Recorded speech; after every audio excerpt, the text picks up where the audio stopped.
Hello ladies and gentlemen, and welcome back to the channel. And today I'm going to go to my review of WCW's Halloween Havoc 1999.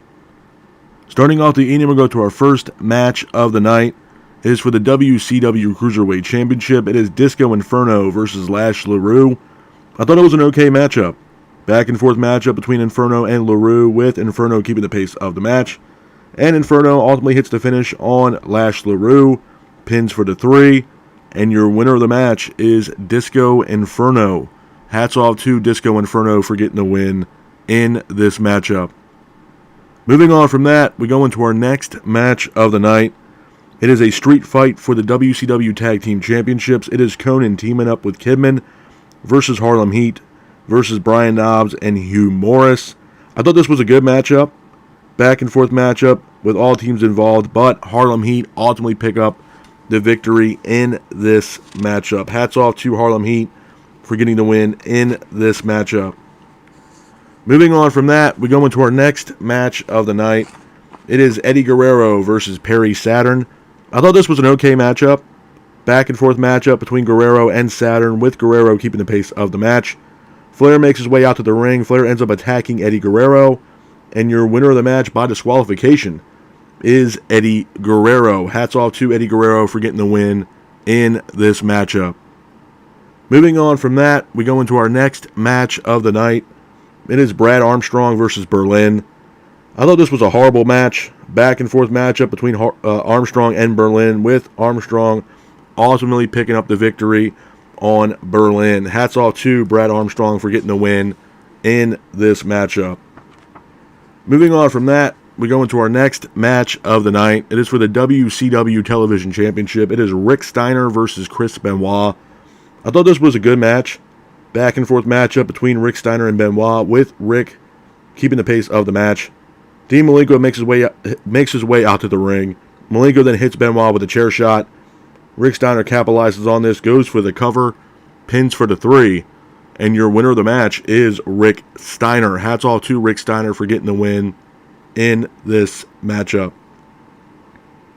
Moving on from that, we go into our next match of the night.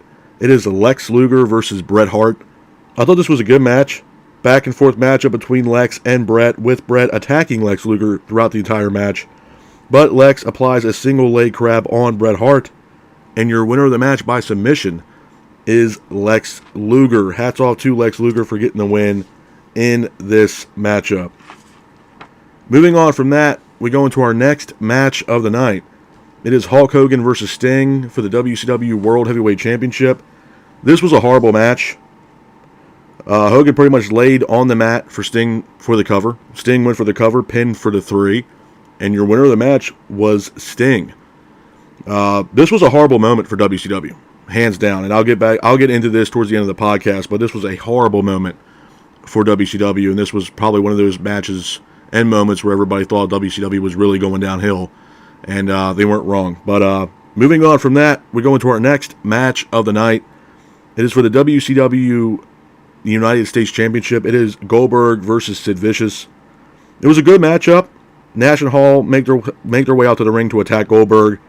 But the match between Goldberg and Sid Vicious was back and forth.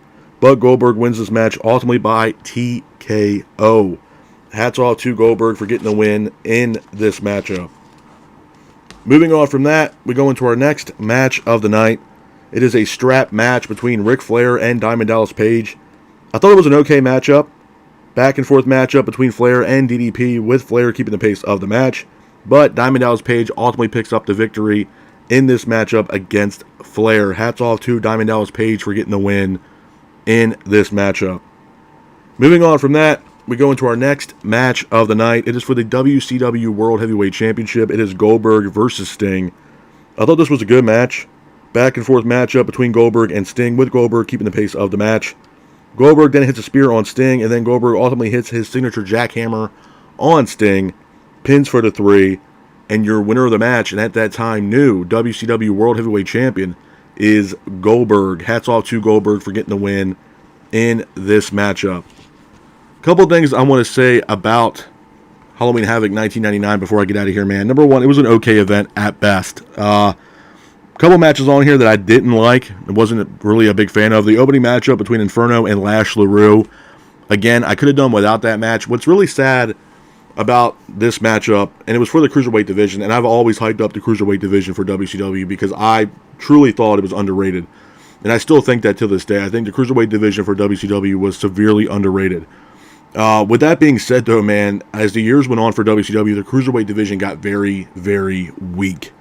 To a point where a lot of the, notable WCW talent that were Cruiserweights and that were wrestling for the Cruiserweight Championship were not really sticking around for the Cruiserweight division anymore. You had Eddie Guerrero kind of do his own thing, was kind of chasing the television championship as well as the WCW United States Championship. Benoit really was not chasing the Cruiserweight Championship either.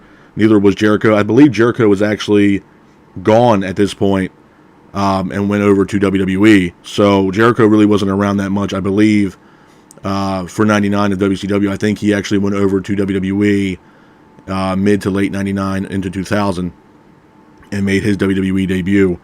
But the Cruiserweight division was not the same going into 99 and towards the later years of WCW. So, and just a pure definition of that. I mean, you got Disco Inferno versus Lash LaRue. You're not going to get really that much excitement out of a match between Inferno and Lash LaRue. So, again, it was one of those matches I could have done without. The street fight for the WCW Tag Team Championship, it was Conan and Kidman teaming up against Harlem Heat versus Brian Knobbs and Hugh Morris.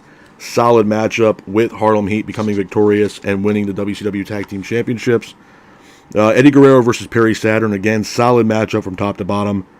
Brad Armstrong versus Berlin, again, another match I definitely could have done without. I thought it was an awful matchup. Luger versus Bret Hart, solid match from top to bottom as well. One of the biggest matches on this card for me that was a humongous letdown, and I talked about this earlier, was Hogan versus Sting for the World Heavyweight Championship. This was a time, I believe, that the creative for WCW was going down severely, and the ship was pretty much sailing for WCW at this time. This was a awful booking decision, and whoever booked this idea shouldn't be backstage booking anything, to be honest with you. This was an awful moment. And not only that, not only was it an awful moment, it was an awful moment for the fans. I mean, people are paying money to see Hogan versus Sting and then have Hogan lay on the mat to allow Sting to go for the cover. And Sting did. Pins for the 3. And Sting walked out WCW World Heavyweight Champion in a match against Hulk Hogan that could have pretty much sold out any pay-per-view WCW had to put together in the year of 1999 or 2000, or even if not before that.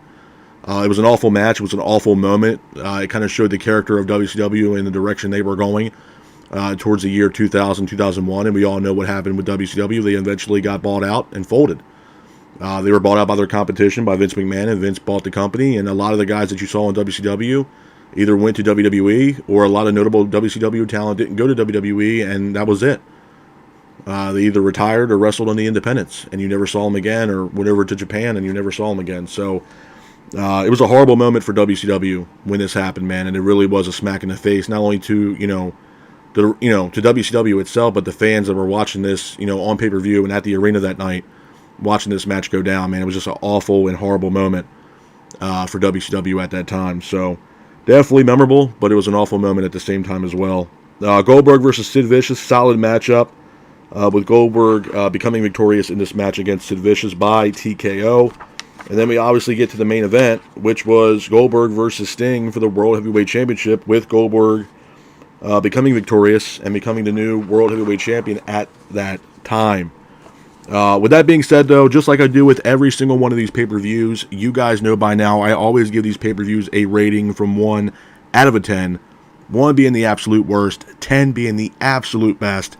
I'm going to have to give Halloween Havoc 1999 a solid rating of a 5 at best. But this is my review of WCW's Halloween Havoc 1999. I hope you guys are out there staying safe, be careful, and remember, stay classic. Peace.